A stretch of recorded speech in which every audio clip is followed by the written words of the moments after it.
Yes, Sirisha, you can start. Welcome all.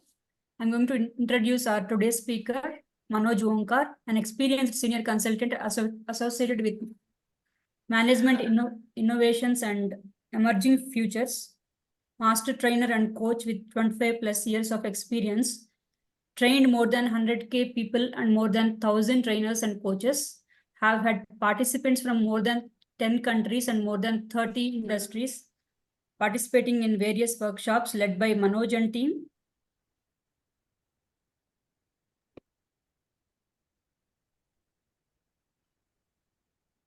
He has been founder consultant for DPS, ColorX Group, and Zydus School for Excellence, Zydus Group, master trainer and coach, head of training, delivery and international partnerships at NIS Spartec, Reliance Group, national and global faculty with landmark education. Now focused on creating long-term sustainable organizations through leadership transformation, culture and system transformation, creating social impact through awareness-based collective action for system transformation in organizations and in society. Working with global technologies, including Theory U by Dr. Otto Schammer of MIT, USA, Innovative Thinking System by Beacon, Japan, and other globally acclaimed methodologies for strategy, execution, sales, customer experience, and talent development. Welcome, Mr. Manoj. Thank you. Thank you. Thank you very much, Sirisha, for organizing this event. And thank you, Mr. Narayan Swamy, for being the host for this event. Everybody, can you please get your videos on so that this is going to be an interactive session and not a lecture.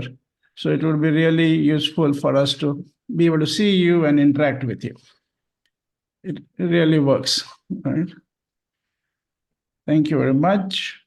Dr. Anita, Dr. Mahalakshmi, S. Kumar, if you can get your videos on, that would be great. Some of you may not be able to do it, but everybody else, if you can do that, it's really helpful. Okay, thank you very much. Dr. Anita, Dr. Mahalakshmi, S. Kumar, if you can get your videos on, that will be helpful. Thank you very much. So let me introduce my colleague from UK, Mr. Ferdy D'Souza. Ferdy, can you wave your hand? Yeah. So Ferdy is in London, so of course it's early morning for him.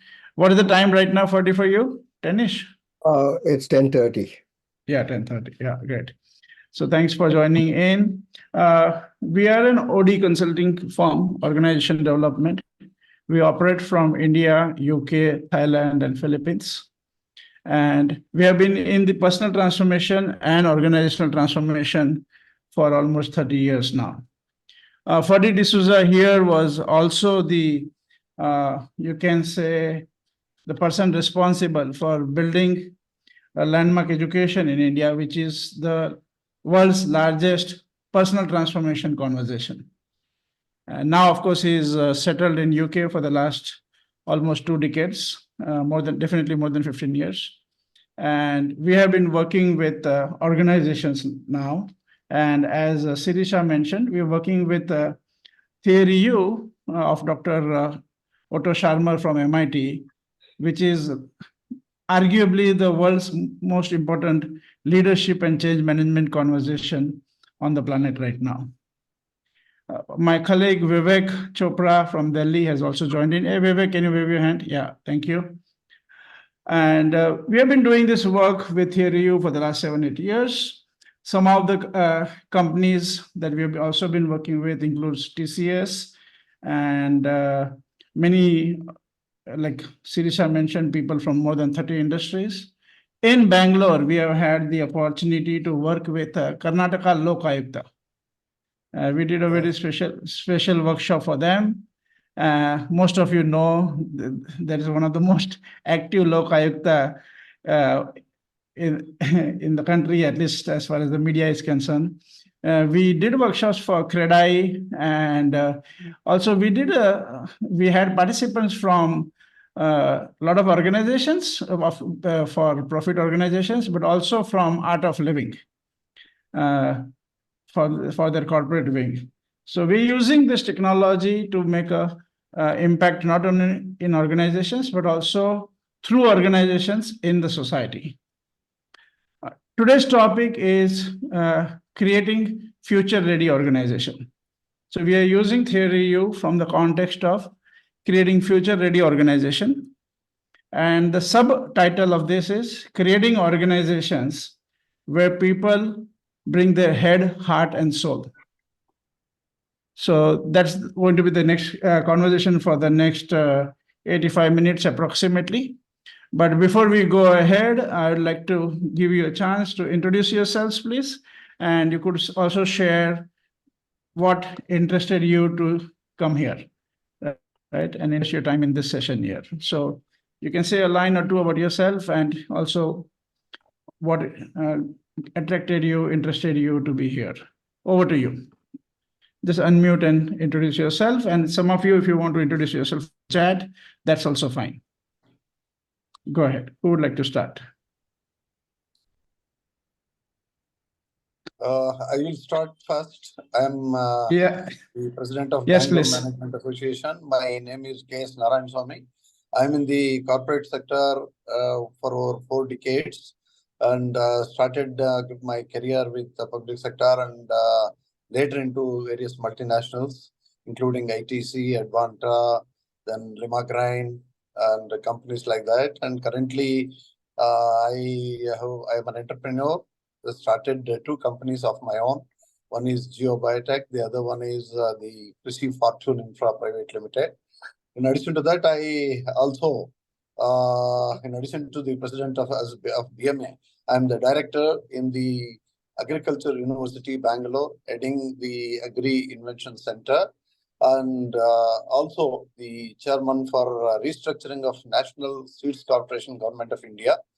And of course, I am very active in so many other organizations like NSCI, National Seed Association of India, Karnataka State Seed Association, Karnataka Maize Development Association, etc.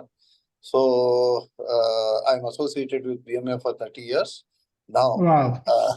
So okay, this is my term as the president for last 2 years. I welcome all of you for this session and I give an opportunity to others to introduce and start the program today. Thank you. Thank you very much, sir. Thank you. Let me introduce myself, sir. I'm Dr. Yes, Bhavani. please. Yeah. I'm a professor in the School of Commerce and Management at Chanakya University. I have been teaching strategy and leadership for over 2 decades now. Wow. Also been practicing it through small consultancy. And I was very much impressed with the especially the change management, which is a very, very difficult task to make. So that's why I'm here to hear more from you. Thank you. Thank you very much. Welcome. Thank Hello, you. sir. Good evening. Yeah, Shivkarni, go ahead. And everybody else, it will be great if you can get your videos on. And those of you who joined in late, welcome once again. Yeah, over to you, Good Shivkarni. evening, sir. I'm Dr. Sivakami from Mount Carmel College. I head the Department of Postgraduate Studies in Commerce in the teaching field for the past 20 years. And as ma'am just mentioned, Bhavani ma'am knows me. Ma'am has been our institution also. So change management is one which all of us are looking forward, and educational institutions all the more. I think it's a need of the hour. So the concept is new, and I do a lot of OB and other related HR related subjects for my students to keep them a little more industry ready. We can't keep everybody 100% ready, but at least to give them a little bit of hands-on experience and give them a better understanding of their job profile. I felt this session should be really very helpful for us. That's it, sir. Thank you so much. And I would like to thank Narayana Swamy sir for sharing the link with me and helping us to join. I'm also a All India Management Association member and an AMT accredited teacher as well. Thank you. Fantastic. Fantastic. Thank you very much. I will take the opportunity. Am I audible? Yes, you are Dr. Subhadev. Go ahead. Yeah. Thank you so much, sir, for giving this opportunity. I'm Dr. Subhadev from Ramaya University of Applied Sciences. And I'd like to thank Narayan Swamy sir for giving the opportunity to attend. We got your invitation link to attend this program. And I'm teaching the subject like HR and strategic HR and human resource management for MBA, BBA, and as well as the PhD guidance into human resource area only in Ramaya University. So I have a very good expectation to learn current trends of leadership outcomes through the corporate exposure. Currently, I'm attending Vibrant Gujarat. I'm talking from Gujarat itself, from Gandhinagar. Welcome. We'll be meeting tomorrow a lot of leadership here in Vibrant Gujarat. But yes, it will be a great exposure virtually to meet my Bangalore leaders to get comes into that. Thank you. Fantastic. Thank you very much. I would like to come. Go ahead. Go ahead. Namaskar to one and all. This is Dr. Madhurani Gowda. I am one of the managing committee member of Bangalore Management Association. And apart from that, I'm a trainer, transformational trainer. I work on 3 verticals: training, counseling, and on youth. I'm also recognized as a youth activist. So we are into soft skills training from over 2 decades, making them future ready, as others were mentioning about. We work on engineering, MBA college, and corporate sector. Apart from that, I'm a past president of Rotary and present director of Federation of Karnataka Chamber of Commerce and Industries. Thank you. Nice connecting with all the butterflies of management. Thank you. Great. Thank you very much. Yes, sir. Who would like to be the next person to go ahead? I'm Mohan. Yes. I used to be on the board of Bharat Petroleum and retired about a decade ago. Since then, I've been teaching strategy, human resources, change management at several institutes. Currently, I'm engaged in some consultancy work. Thank you. And by the way, I was past president of Bombay Management Association when I was there. Okay, fantastic, fantastic. Great. Okay. Everybody, can you get your videos on? This is my last request. I don't want to repeat the same thing again. Yes, Mr. Harish or Smita Madam, anybody would like to introduce yourself? Yeah, this is Harish here. And see, I'm a member of the AMA for a long time, but I don't join all the invites I get. Currently, I am heading the business development for a company called 3 Keys, and we are into track and trace software for pharma regulations compliance. So my interest was like there's a lot of jargon in the market: X generation, Z generation, millennials, this, that. So I thought, okay, let me see what is this U. What is this U-turn or inverted U, or what kind of U is this? Right. And then the other aspect is like all these models come with a certain,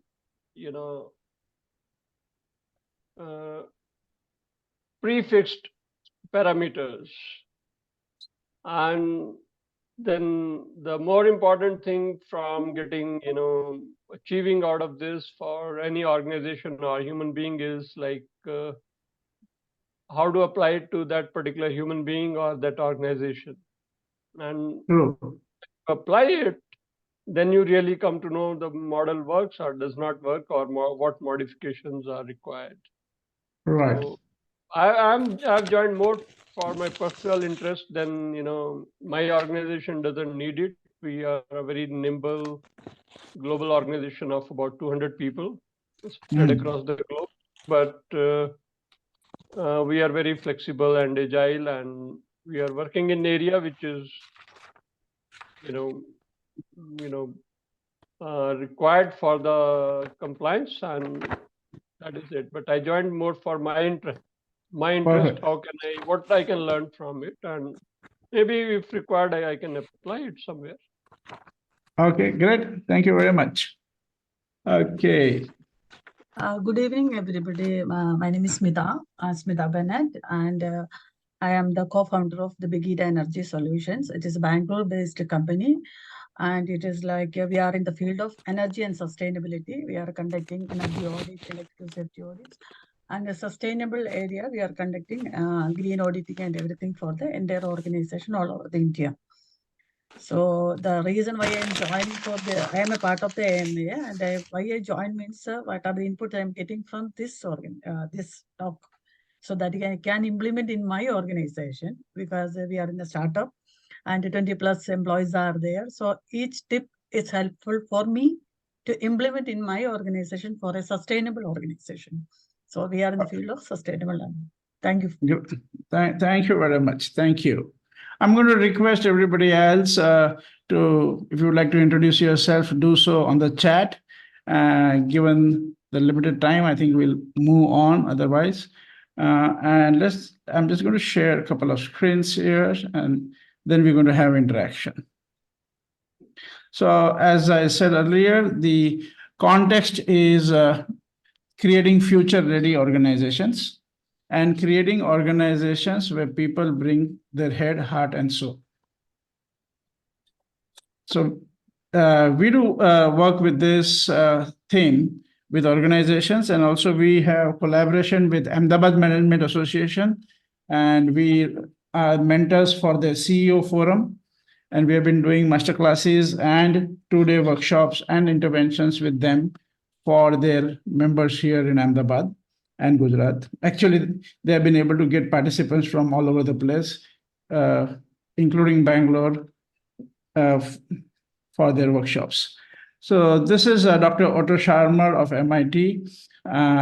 Some of you can maybe knowing more about him and can discover him on Google, of course. He's been having very special awards, and he's part of the UN Learning Advisory Council. He's been involved in training more than a big number of, I think around 1,000 plus UN leaders, and is part of various global forums. And he and Peter Senge have been working together for last 3-4 decades. Peter Senge, as you know, he is the person who brought in systems thinking to the corporate world. That's how we know him. And he is famous for his work on organizational learning and the fifth discipline. Dr. Otto Scharmer actually joined MIT because he wanted to work with Peter Senge. And he's working on this model of theory U, U as in alphabet U. And it's a matrix, it's a method, and it's a movement. And it's a matrix for leadership and change management. It's also a method of involving multiple stakeholders in the change management process. And it's also a movement because it's breaking the leadership hierarchy and actually working on a concept called ABCA, which is awareness-based collective action. There's a lot of aspects of theory U, but here what we are working on, by the way, these are some of the books that are available from him. And if you are interested, we will share this slide with you later on. And these are the companies worldwide who have been using theory U for a long time. And they've also been involved in promoting it in the corporate world. So let me just take you through. Yeah, so for the first question is, what is a future-ready organization? And given that future is ever-changing, what are the parameters for evaluating the future readiness of an organization, especially from a leadership and culture perspective? So I'm going to open that floor for you. So what do you think? What are the parameters to evaluate the future readiness of an organization? Okay, and especially we're talking from the context of leadership and change management. So let's hear some responses from you. And then what we are going to do is we're going to take you through some questions to reflect on. Okay, but let's hear from you. What do you think are the parameters for future readiness of an organization? What should we evaluate an organization on? What should be on the technological advancement on the change adaptation? That should be the first, I think, because as our country is focusing on to the digital change, so how we are adapting this digital era and into our work management, that first we should adapt one of the factor. Okay. And second, the workforce diversification, what we have in our organization, and how they are ready to accept the challenges, what the global market is going to give it to us, to expand our umbrella to beyond our comfort zone, that can also give a benchmark for the organization readiness. These are the two main factors which I personally feel. Okay, great. Thank you very much. Yes, somebody else? Yeah, I suppose. adapting onto Sorry. the change, adapting to the requirement of the technological advancements and the dynamically changing ecosystem, we also have to concentrate on the change management, which is very crucial, and also the risk management. If the leadership can evaluate this better, then the change becomes automatic. Otherwise, it becomes a chaos. Okay, great. Thank you very much. Yes, Dr. Bhavani? Yeah, I was looking at how the envisioning process happens in an organization, trying to understand the kind of futuristic vision of an organization, how the communication takes place. Because when we talk about culture, I suppose it takes a long time for a culture to become dynamic yet grounded. So, I mean, I think some of the parameters is about the kind of changing hybrid workforce, the kind of leadership challenges that you will see in a very diversified workforce, staying in different parts of the globe, but still trying to deliver in a particular place. Okay, great. Thank you very much. One more person.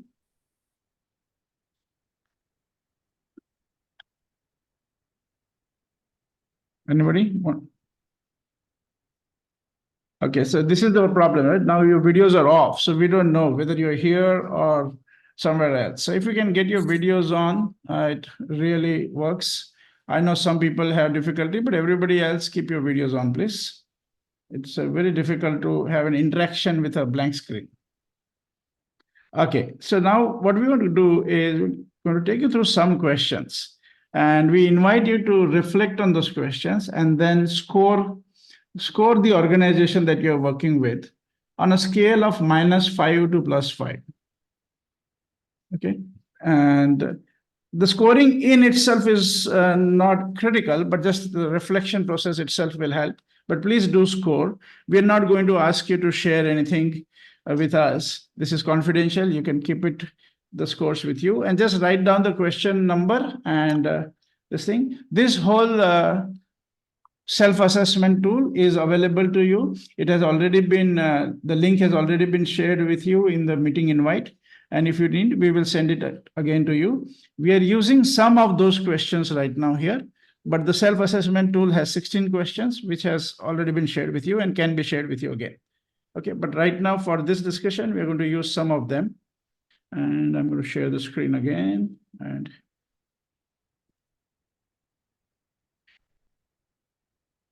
okay, let me know when you can see the screen. You can see the screen, I believe. Okay. Okay, so let's go. Yeah, so the first question or a statement, and you can, as I said, you can rate your organization on a scale of -5 to +5.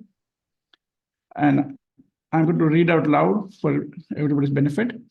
Our leadership team actively listens to diverse perspectives within the organization.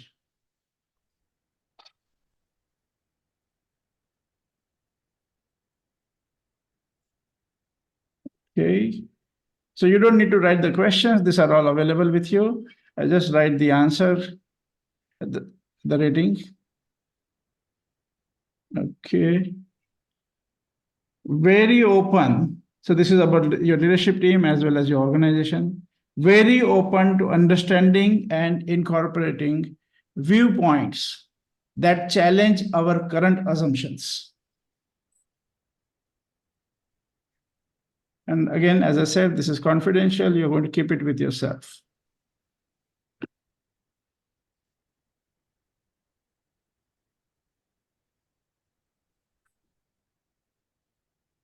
Okay. Our team has a good sense of the changes happening in the industry, and it frequently works proactively to adapt to those changes.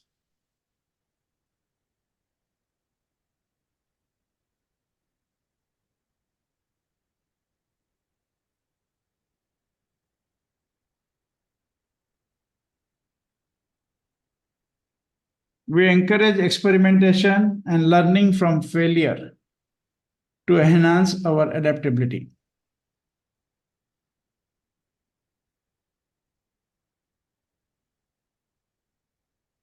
I read somewhere the test of our commitment to innovation is our organization's relationship to failure.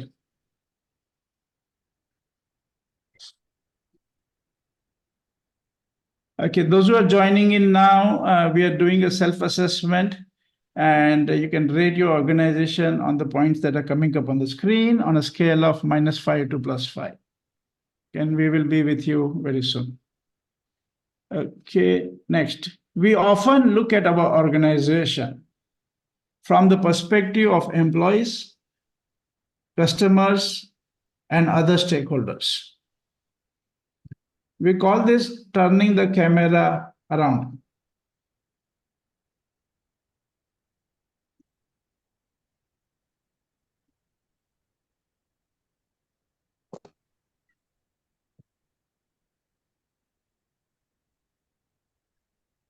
We prioritize and invest in the continuous learning and skill development of our team members.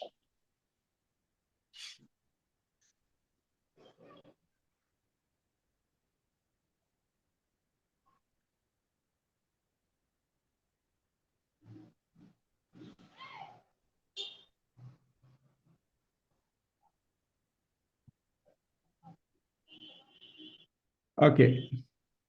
Last two questions. We are a future-ready organization, listening and sensing the emerging future, and are in perfect dance with it. This is how you evaluate yourself. Again, on a scale of -5 to +5.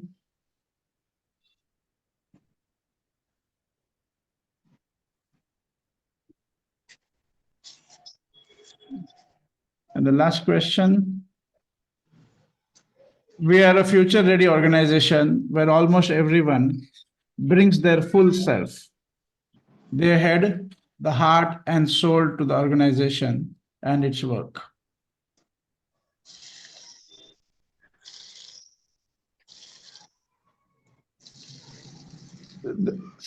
Somebody, you have some background noise, if you can go on mute. Okay, so let's stop the screen sharing here. And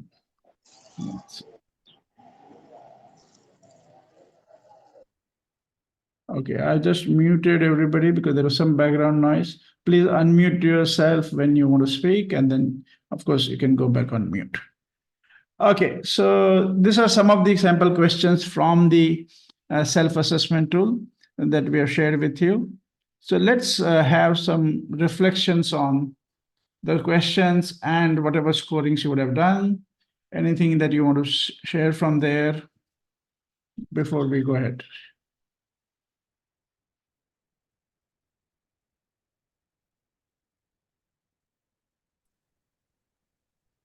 Yeah, these are the very basic and very important questions that we should focus on while we are doing some self-assessment in terms of individual level or the organizational level.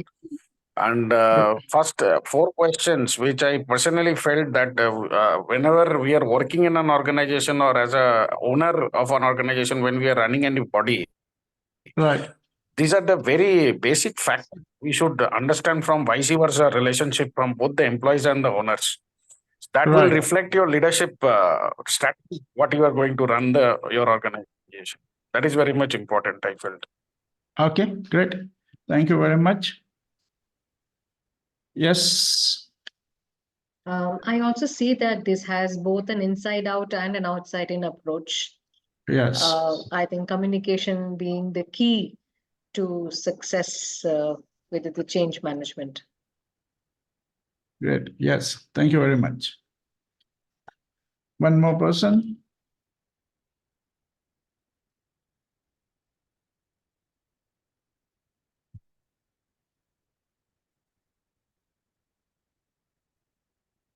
Okay. So then the question is, here, 1 second. What are the competencies required for an organization to be future ready? Right? And across the hierarchy, what are the competencies required across hierarchy for an organization to be future ready?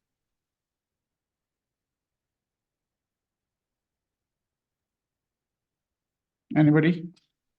Being proactive. Yes, thank you. Somebody else?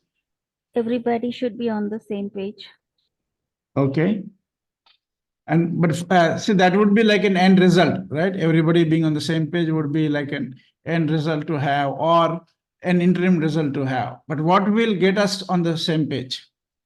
Because I think if For everybody's sure. on the same page, that would be like a very good thing, a very good place to be. But what will cause it?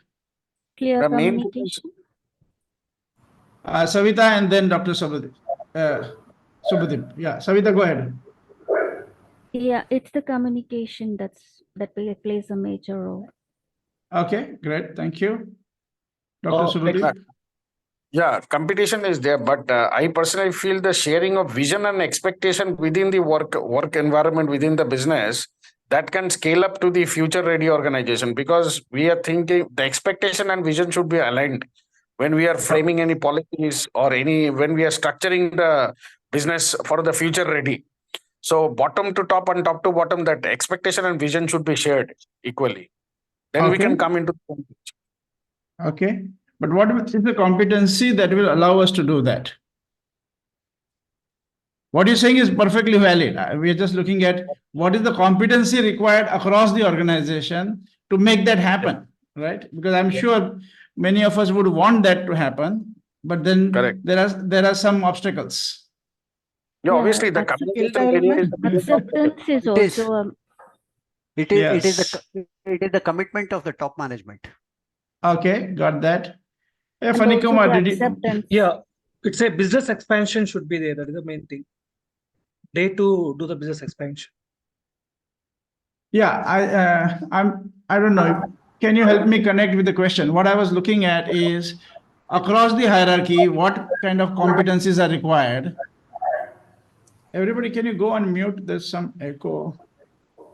Not echo, but some background noise. Hello, this Rajiv, is yeah, I have some network issues. Adaptability will be the main competency as per me. Okay, very good. Thank you. Yeah. Okay. Thanks. Sir.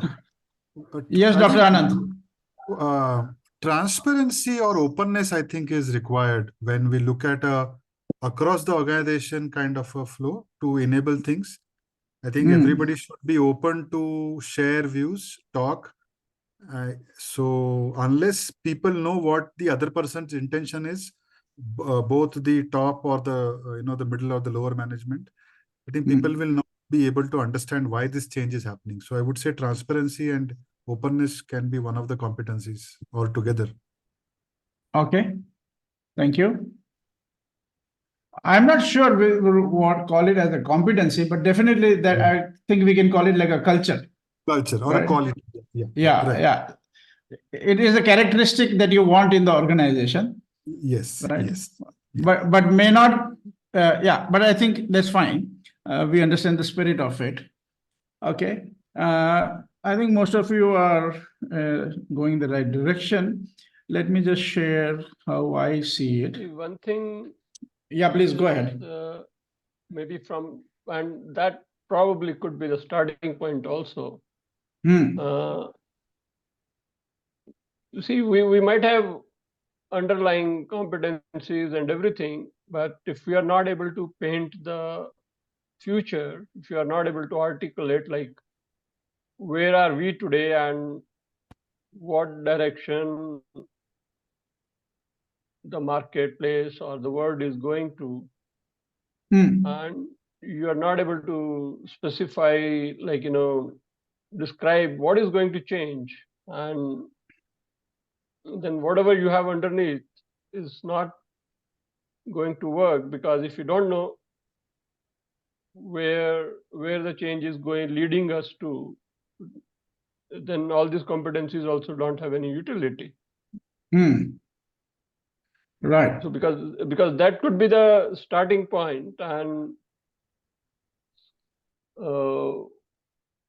depends on the need for the change, like how is it an emergency, or like, say between 2020 January and today we are in 24 January, 3 years have passed, or 4 years you can say. Yeah. 3 years have passed, and we have seen one emergency in this country, and not only in this country, around the world, and how different countries responded to it. And because there were emergency responses from several stakeholders, and you can say, like, okay, we were successful in many ways, but it also depends, like, why do you need to, what is the change, like what is happening, why do you have to change? Because unless that part is not painted properly, getting everybody on the same page and communication is also, dependent on that. I say, for example, you mentioned so many of your clients, like, and they are huge companies. Say, for example, Yeah. Google was there and many more. UNDP was there. So the question is, like, say for example, that there was one statement about 7-8 years ago I read somewhere, or I came across.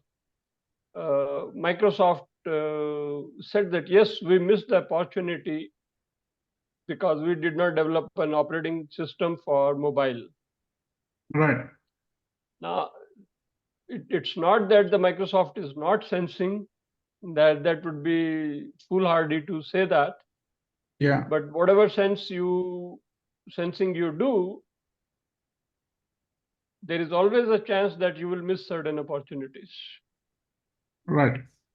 Because then this is not only about, this is not about one instance I am saying, and there's a second instance, like, when I met a few executives from what you call Pepsi, and they were not, I won't say they were at the C level, but whatever was their level, they had good knowledge of the cola market, beverages, and they said, we don't have to set any targets because we are number 2 and Coca-Cola is number 1. We have to just chase them across the world, and that is how we can live through it. So, that's a different culture altogether, because if I'm going to chase who is the first, then it is all right. I don't have to, I just need to keep on adapting to them. That talks about the culture as well. And yes. And my conversation, like, happened around 20 years back, or even 22 years back, and even today Pepsi Cola is number 2. and you have not seen any, well, I'm not following beverages markets to that extent. Yeah. But look at the market on the beverages, like Red Bull came as an energy drink, but I don't think Red Bull came because of Pepsi Cola. Yeah. That's Yes. an entirely different, offering, and different company altogether. Doesn't belong to Coke also, I think.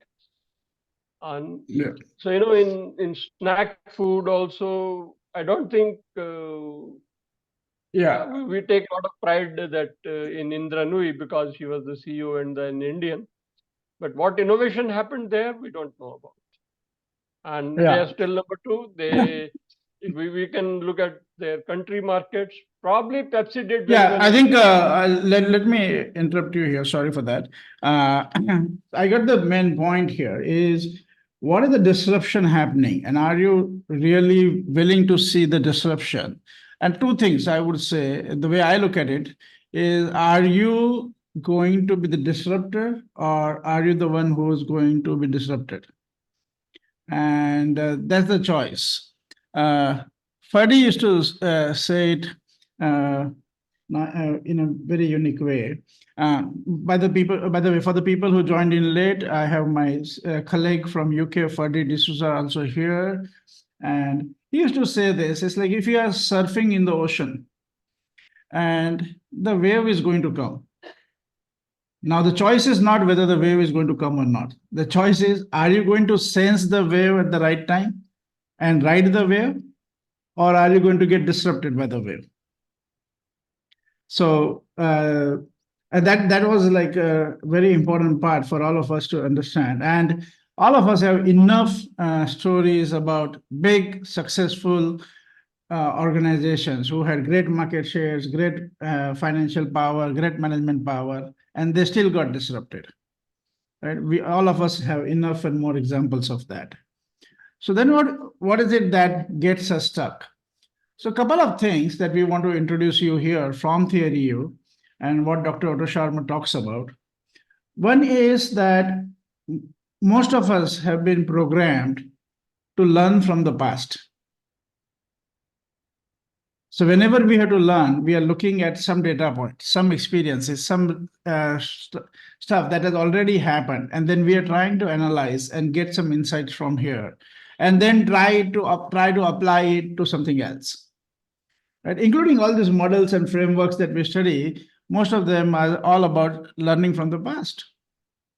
But given the speed of change all of us are now experiencing, including the disruptions that Mr. Harish talked about, learning from the past is not enough. None of our industries, whichever industry we are in, even if we are in higher education, none of the industries are going to look the same 5 years from now the way they are looking right now.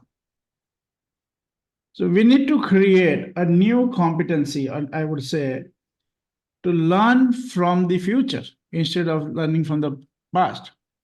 Learning from the future as it emerges. You cannot learn from the future because it's not there, but you can learn from the future as it emerges. So the fundamental competency that we're talking about is learning from the future as it emerges. So that's one dimension of it. And we use a lot of tools and exercises to develop a deeper understanding of it. But that's the main game, to create that kind of orientation in the company where we are continuously, individually and collectively, learning from the future as it emerges. There are other competencies that we talk about inside of this meta competency. I call them the basic 6. I'm just going to share that screen again. Let me know if you can see the screen. And as our colleague mentioned, these are basic. This is the starting point, right? So the first one we call is deep listening. We're going to look into what is deep listening. We'll spend some time on that right now on this call. And then sensing, sense making. Like these are the foundation 3. And then building on them, the next 3 is connecting, collaborating, and co-creating. So I call this the basic 6: deep listening, sensing, sense making, connecting, collaborating, and co-creating. Now, what's the big deal about this is, or what is the biggest problem with, let's say some of you said communication is important, right? What is the biggest problem with communication? Is the illusion that the communication is happening. In the same way, when we say deep listening, What is the biggest problem in listening? The problem in listening is all of us are human beings. By the way, now almost all screens are off, and it is really not a great sight for me. So if you can please get your screens on again. I know we are in the mid of your working day, but it really becomes difficult to interact with you, right? And we don't have a lecture to give. Okay. So please keep your videos on and interact. So as a leadership quality, the most fundamental leadership quality is listening. And the problem is we are all human beings. What's the problem? If you really go deeper, you will find out human beings are not designed for listening. And I'm not talking about you or me or any particular person. Human beings are not designed for listening. If you go back to the, we can argue, but if you go back even to the development of human species on the planet, you will realize that the whole job of the human being was to listen to something and then make a judgment. Is this a safe situation? Is this a difficult situation? So consider that human beings are not designed for listening. None of you, none of us, nobody, right? So we don't have to worry about that. So it's not that you are better listener, I am better listener. It's irrelevant. We are all human beings. Whether you are in a senior position, junior position, doesn't matter. We are all human beings. We are not designed for listening. Once you get that, then you have a lot of opportunities. And we see that then what are we designed for? Actually, we are designed for judgment. You listen something and you have to make a judgment. Oh, is this a safe situation? Is this an unsafe situation? That's how humanity has evolved. So we consider that we are all programmed for opinions and judgments. By the way, some of you can even catch some opinions and judgment going on as we are having this conversation. Okay. So, and it's not wrong. And that's how we are programmed. There is nothing wrong with that. That's the design, right? So, but the noticing that we are all opinions and judgment, that's all. Like we say in our workshop, we are watching a movie, and the name of that movie is My Opinion. All of us are watching a movie. All of us are watching the movie, and it has the same name. Of course, the movie is different, but it has the same name. It's called My Opinion. We're never watching the movie called reality. There's no such movie. There's no such movie on the planet called reality. There's only one movie on the planet, and that's called My Opinion. And that's what we are watching. Now, inside of My Opinion, what is the chance for listening to the future? Only that which matches my opinion. So why would a Xerox company not change when they had the biggest research center, the smartest research center? Why would Nokia not change? Why would BlackBerry not change? Why would General Motors get into trouble? Why? Because we get seduced. The more successful we are, we get seduced in listening to our own opinions, our own plans, our own visions. But universe doesn't care about our opinions and plans. The waves don't care. Are you ready for the wave or not? Right? As Fadi says, the waves will come. And either you can sense the wave or you're going to get disrupted. It won't be a pretty picture. So consider that organizations, as they become successful, they lose their capacity to go beyond this movie called My Opinion.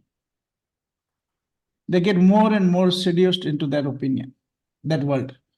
And you see this, the more successful your organization is, more senior the leaders are, and they have accomplished. Many of them, of course, nothing is true for everybody, right? But you will see the tendency to get seduced in their own thoughts, own plans, own ambitions, own dreams. We will create the operating system. We will launch the next car, and we will do this. Like Mr. Harish was saying, oh, we will compete with Coke. Oh, what's happening to the whole industry? Maybe actually the world doesn't even want to have cola. And maybe they should ban cola the way they ban drugs. Whatever, we don't know. The whole point is we are in our head. The other way to say that, as we as leaders, and of course, this applies not only for us as leaders, it applies to us as human beings. Consider we live in our head. And the future is not going to emerge in our head. So the readiness of our organization depends on our ability to get out of our head. Not just individually, but collectively. And not at one level across the hierarchy. So the whole game is can you get out of your head? Are you willing to get out of your head? Do you see the need to get out of your head? And like somebody pointed out, this has to be a balance on inside out and outside in. We call it turning the camera around. Are you willing to see your organization from the eyes of the customers, from the eyes of the non-customers, from the eyes of other stakeholders? And then what do you see from that place? How do you see the organization from multiple perspectives, especially people who don't agree with you? So that's the beginning. So the first step that we want to look at is how do we listen? Like deep listening, we're talking about.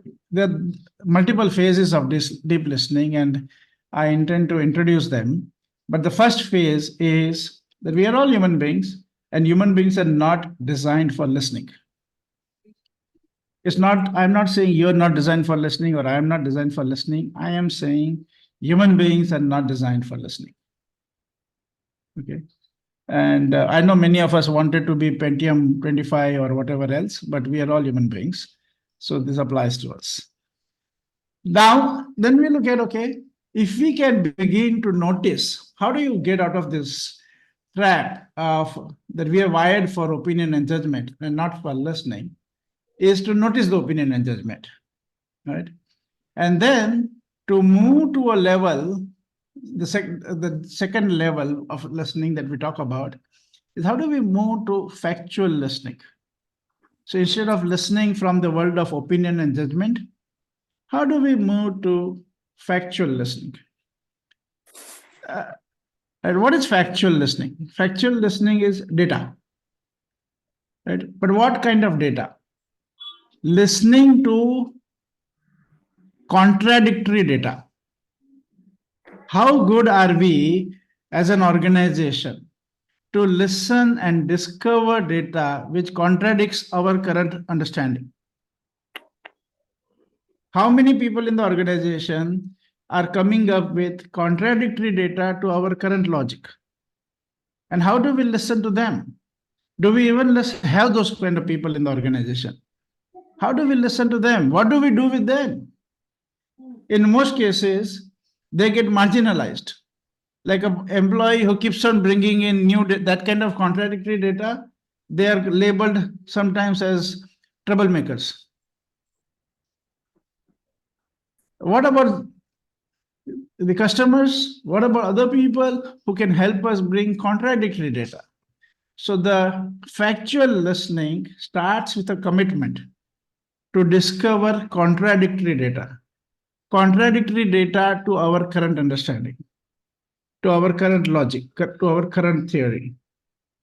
So consider future readiness starts with what is the culture that we have to committedly discover contradictory data, and how we process that. Okay, so I would say that as an important dimension here. And the second thing that I want to talk about is empathic listening. So there are two listenings that we want to talk about here. One is the factual listening, which is discovering new data. And second is empathic listening. Empathic listening, the word empathy is highly used, so it's become a problem, but still, empathic listening is realizing that when somebody is saying something different, consider they are saying something different because they are seeing something different. And you can't understand what they are saying till the time you can see what they are seeing. And for us to understand what they're saying, we have to get out of our world, out of our reality, to be able to see what they are seeing. Now, we may not agree with them. What they may say may or may not be perfect. They are also human beings. So nobody's saying that they are God. They are as God as we are, and vice versa. The whole point is, can we get out of our reality? Can we get out of our worldview and see what others are seeing? So we say only when you can see what they are seeing, you can get what they are saying. And it begins with at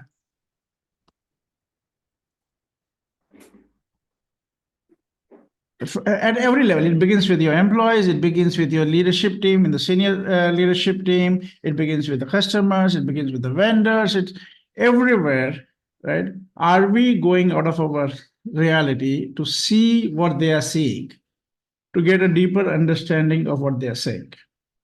So this is the beginning conversation that we do when in our interventions is, one is discovering and the world that we are, as human beings, we are not designed for listening, and then training ourselves for factual listening, committedly discovering contradictory data.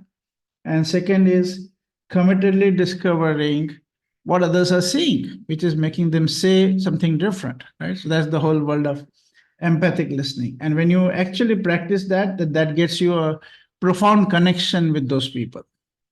So before we go ahead, let me pause here and give you a chance to reflect on these or ask questions. And Dr. Shivakami, I am reading your question and I'm going to respond to that. But in the meanwhile, anybody else? So your question is, how much of this can be made applicable to an educational institution? Oh, that's our favorite topic. I will respond to this. Okay. Give me a second. In the meanwhile, anybody else? You want to make some comments from what are you getting in this conversation? Any insights, any questions?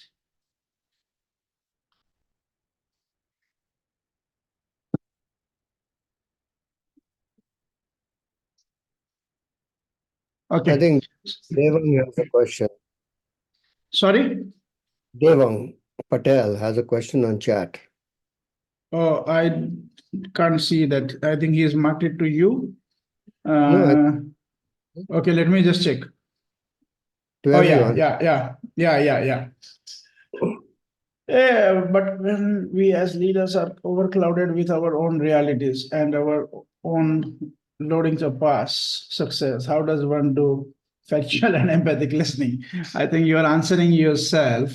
I'll respond to that, of course. Dr. Ananda, how do we nurture a culture of deep listening in the organization? Yes. Okay, great. So let me respond to these three questions, and I will start with Dr. Shivakami's question. And everybody, can you get your videos on Dr. Shivakami and Devang and Dr. Anand? Yeah, so we have been working with educational institutions, more so with the K-12 and a little bit with the higher education. We have had professors from various colleges, including a department head from Indian Institute of Science, Bangalore, participating, and we have been in talks with many other education institutions. including some of the trustees in Bangalore. We don't want to name them right now, but they have been in conversation. So I see this at a multiple level. So let's say, consider that the world of the trustees and the top management is a very different world than the trustees of than the world of the professors. And within the professors and the academic staff, again, there are many different levels and different worlds that people live in. And then the non-academic staff, and then the students, and then the industry. So there are many stakeholders, each of them, and then parents, and each of them have a different worldview. And unless we can develop the ability to see each other's worldview, we are not going to be on the same page. Okay, so I'll answer this question, but before that, let me just share an example from an education institution. But this was K-12, but it's still a very valuable example. We did this workshops, we did a series of workshops with them, and we trained them to listen to the stakeholders and get the world of the stakeholders. So we asked them to do certain structured interviews that we have with academic staff, non-academic staff, and academic staff across various parts. And then we also got them to interact with parents and students. At the end of the whole exercise, when we were taking reflection from them, they said, we thought we are the best school in town. But we had no idea that our stakeholders have these expectations from us. Right? So I think that's true for every organization. Trustees are not in the world of the professors and the faculties are not in the world of the trustees, and nobody's in the world of the students. And we are not in each other's world. And if we want to co-create a future, the future that needs to get co-created, in my interpretation, is a future which everybody is inspired by and aligned by, right? We cannot co-create that future if we all remain in our own world. Right? So definitely, like this organization that we started, we did the workshop, an open workshop where they participated. There were 5 of them, main trustees. And then we did a workshop with the 27 leadership team. And then they actually in turn trained, like they have some 1,600 staff. And I'm told that they try to train everybody. So they're creating the new culture there. Internally, they did the training. But, and then we have been doing some reinforcements with them, all that. This is where they are. This is the whole game, to be continuously able to get into the world of, a world of various stakeholders, right? So where do you start? I think unfortunately, some of the things have to start at the top. Right? Some now, at the top and maybe some at the ground level also, sir. If I'm ground not level, wrong. yeah. And basically the trust that has to be created between us is more important. You standing for your organization standing for you. Yes. Reciprocation of every single field is actually important. So standing by, yes, my workforce will do what I say and my management will support my initiative, and that between your colleagues and peers is also equal. Yeah. Feel that. Because when there is an introduction of change, it's like, okay, she or he is introducing, so why should I basically, and there is a comment and it's quite cynical and things go very on a dirty side of the thing. So that's what I feel. Yes. Maybe the trust and what we should focus, as you say, painting of the future is more important rather than looking into all these bitter feelings. No, you can't paint the picture of the future unless we are into each other's world. We won't be able to co-create a future. Starting with that basic understanding, and we start looking at that picture a little more deeper and clearer. Yeah. So see, there are two, 3 levels here, right? One is if you're looking from an organization transformation perspective, right? Then of course, starting from the top makes a difference. Right. But if you're looking at, like, for example, students and how we can equip them, right? Then, of course, they can get trained in a separate context without the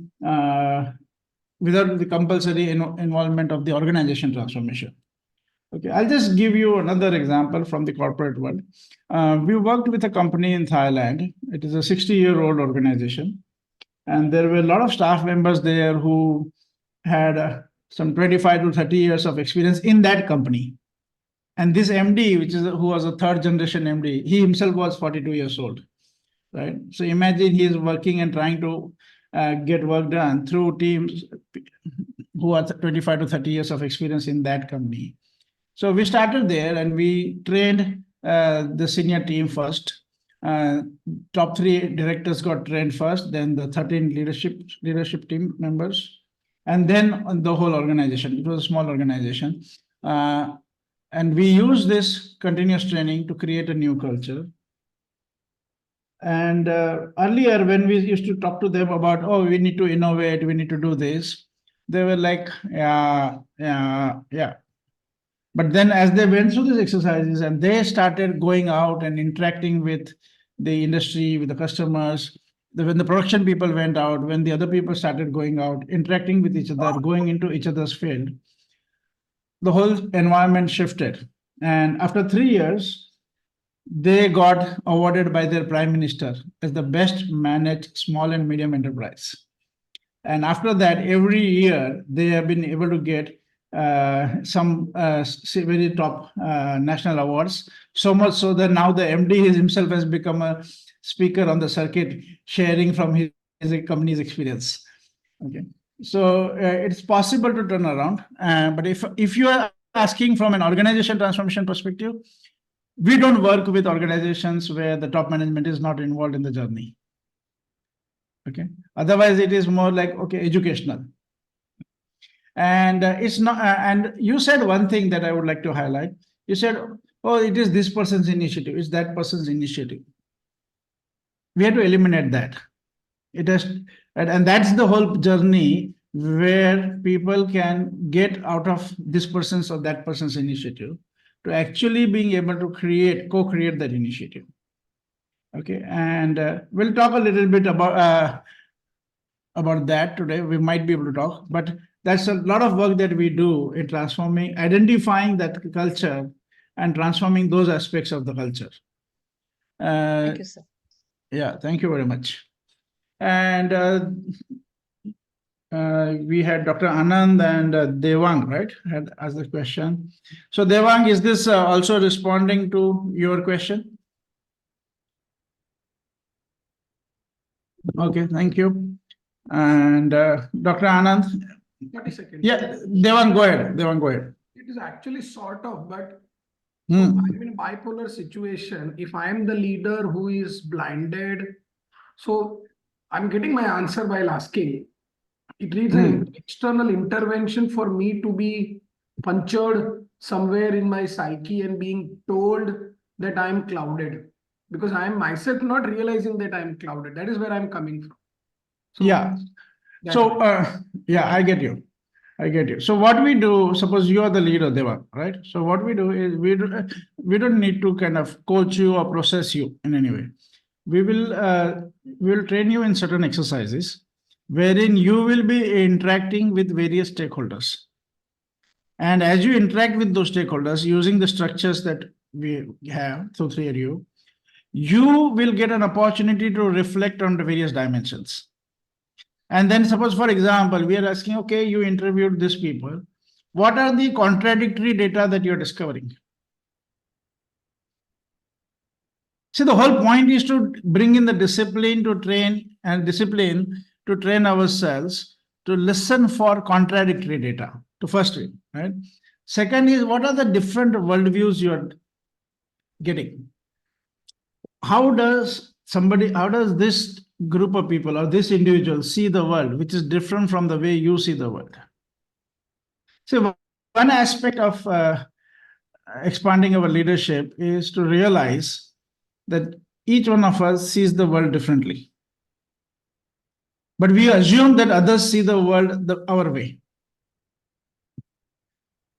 Right? So we have an expectation, hey, this is simple, why can't you understand? And they also have a simple, same expectation. Oh, I can see it, why don't you get it? But we can't get each other's world because we are living in completely different world. So that the whole training and the structures that we use allows us to get into the world of the other stakeholders. Right? Whether the stakeholder is a team member or a customer or other vendor or even others, right? And the more, that's where you kind of expand your horizon. Yeah. So Devang, am I adding some value for you? Okay. Thank you very much. Okay. Dr. Anand, some part of the question answered and for you? Yeah, some part is answered because we started this journey by saying theory of you and change management.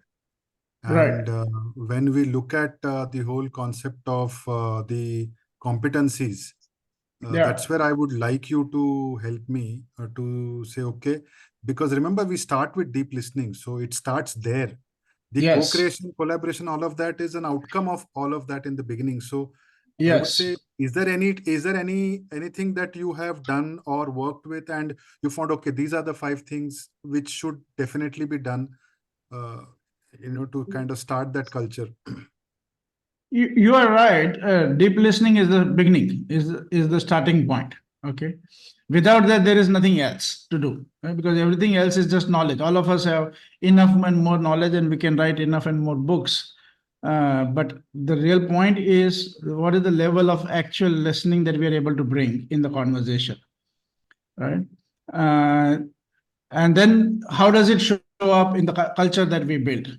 So we can go there. But what is your question? Are you looking at what is exactly is the U model? Is that what you're looking at? What is the question? So when you say deep listening, right? And so my point is, how do you arrive at that point for an organization? That's all my question is. Okay. So right now, as Mr. Devang said, in his scenario, we are not listening at all. In fact, I am not even listening to myself sometimes. That's how the whole thing is. Sometimes I have some views, sometimes I have some other views, and for other people's views, I'm not even listening. So with that chaos which is happening, to your point where we say start with deep listening, what is that bridge? How do you cross that bridge is my question. Okay. So when we train ourselves and the team in these 3 tools, 3 practices, which is what we call as factual listening, empathic listening, and then there is another version called generative listening. So inside of that, there are certain practices. Like, for example, there is an exercise called empathy walk, and there is another exercise called stakeholder interview. Right. So when people are trained and they actually do empathy walk. So for example, we ask company, when we are working with companies, that they do empathy walk with X number of people, depending on where they are in the organization, right? And or they keep on doing an empathy walk, 2 empathy walks a week or something like that. And then they do stakeholder interviews with various groups of people. And then they come back and share. So slowly, as they start sharing, you see the walls between them start to dissolve, and they start to develop a space where that openness comes in. Right? It's like it won't happen for one person, but it will happen inside of a group of people practicing and coming back and sharing from that. So that's where the whole space opens up. Okay. And then once, so that is one level. And then the other aspect is we looked at the culture aspect of it. And so let me just go into it a little bit. So one is the one-to-one or one-to-many conversation, but then there is also what happens in organizations at meeting level, at the level of meetings, at the level of group discussions. So most of the organizations in the world, nothing Indian about it, this is a global phenomena. Most of the organizations in the world operate at a field of conversation or a culture, which we call as a talk nice culture. What we mean by a talk nice culture is in the official meeting, people don't want to rock the boat. They will say some things, but if they find that this is not being accepted by the powers to be, then they will control themselves. So over a period of time, there is some kind of going along with it, like Fadi likes to say, yes, sir, it becomes ultimately in that direction, right? So again, the contradictory voice get muffled out. And ultimately the leader or the small group of leaders, they decide what is there. Everybody else pretends to be aligned. But when after two weeks or 2 months they come back, they realize that that alignment did not can translate into any real results. So then the managers will say, hey, everybody was aligned. What happened? No, they were not aligned. They just didn't have motivation to argue with you. Right. So there is that is a whole culture. And some of you are from educational institutions, some of you are from big successful organizations, you will see this talk nice culture everywhere. Now, it's not that everybody's talking nice, but in the official meetings, that what happens. Outside at the coffee table, this is a different conversation. Right? The second culture that we see is what we call as a debate culture, where everybody has opinions and everybody gets stuck to their opinions. But in both the cultures, whether it's a talk nice culture or a debate culture, nobody's listening. So in the talk nice culture, nobody's even speaking except the leaders. In a debate culture, everybody's speaking, but ultimately nobody's listening. So again, there's no productivity.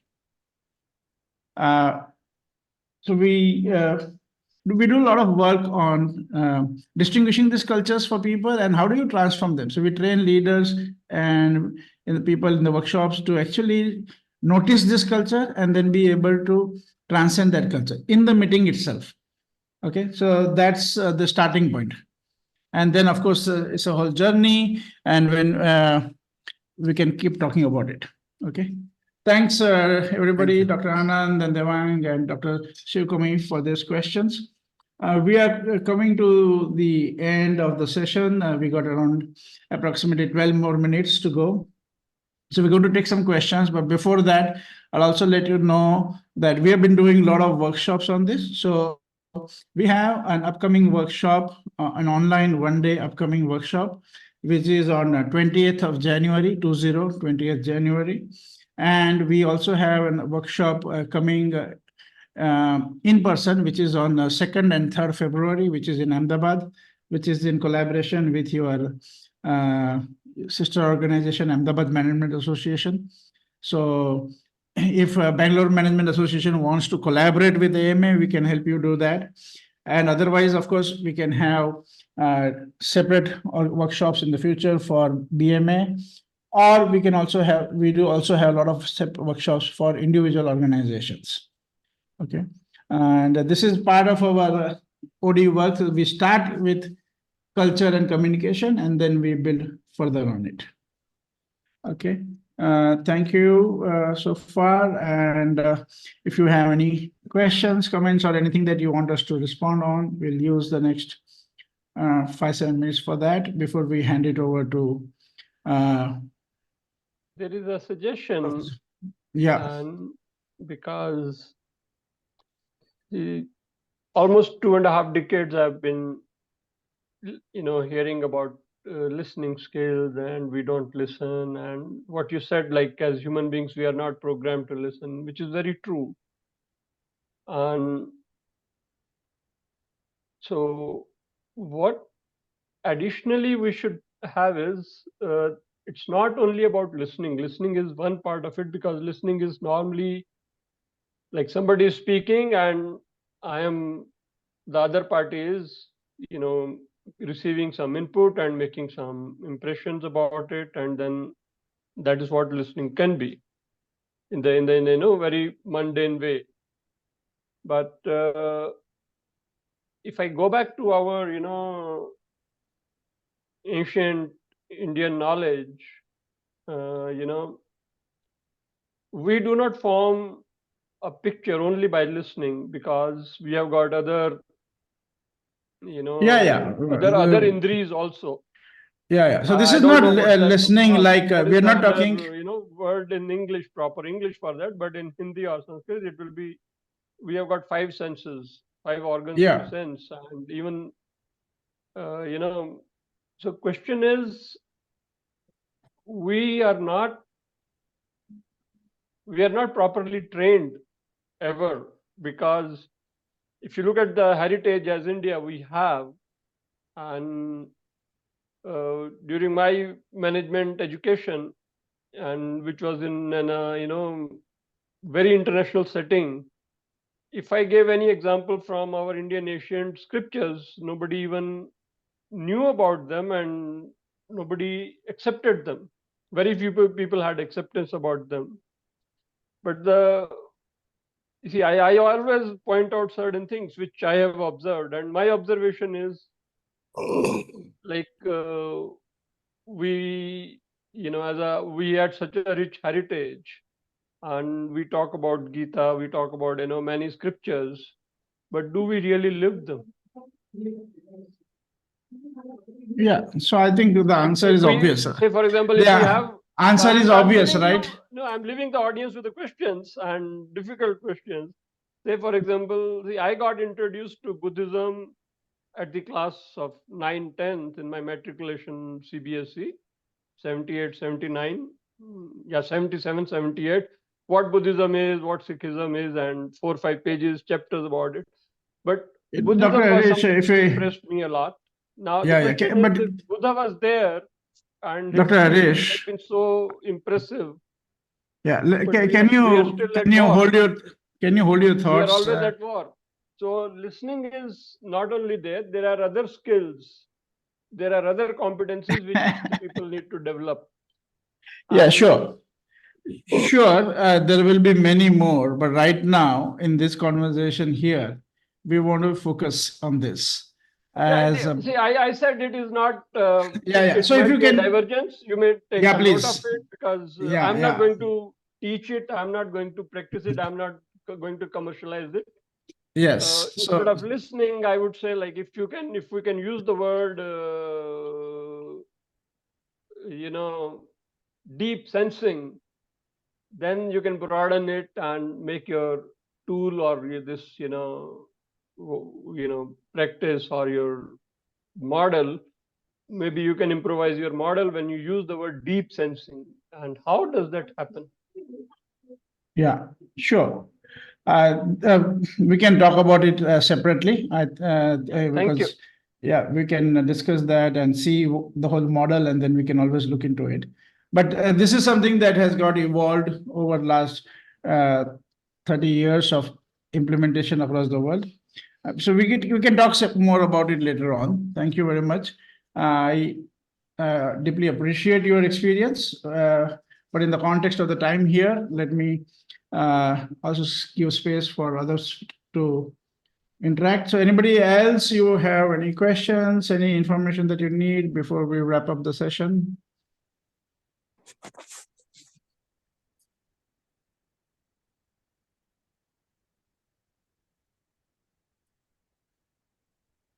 I think you can wrap up. Yeah. Okay. So, Sirisha, are you there?